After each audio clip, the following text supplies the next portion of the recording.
Anak Okky Setiana Dewi idap sindrom Prader-Willi, jalani terapi stem cell. Anak keempat artis peran Okky Setiana Dewi yang bernama Sulaiman Ali Abdullah mengidap penyakit langka sindrom Prader-Willi.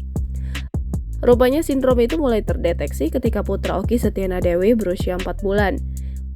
Untuk diketahui, sindrom Prader-Willi yang diidap putra Okky Setiana Dewi adalah kelemahan sisi motorik, sulit berucap, hingga ketidakmampuan merasa kenyang. Okky Setiana Dewi menuturkan jika putranya tak tahu rasa kenyang seperti apa, sehingga akan terus-menerus makan. Putranya juga punya hipotonia atau otot lemah saat ditemui di kawasan Jakarta Selatan baru-baru ini. Untuk mencegah penyakit tersebut, Okky Setiana Dewi berujar Sulaiman harus menjalani terapi stem cell atau sel punca. Terapi ini pun sudah kedua kalinya dilakukan untuk Sulaiman. Namun, kata Okky, harus dilakukan agar tumbuh kembang Sulaiman tumbuh secara optimal.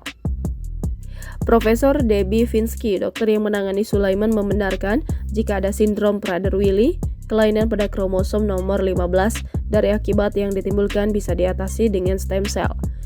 Debbie juga menyebut proses stem cell hanya menghabiskan waktu cukup singkat, kurang lebih 10 menit. Diketahui, anak keempat Okky Setiana Dewi, Sulaiman, lahir pada 16 November 2020. Kini, Sulaiman sudah berusia 2 tahun.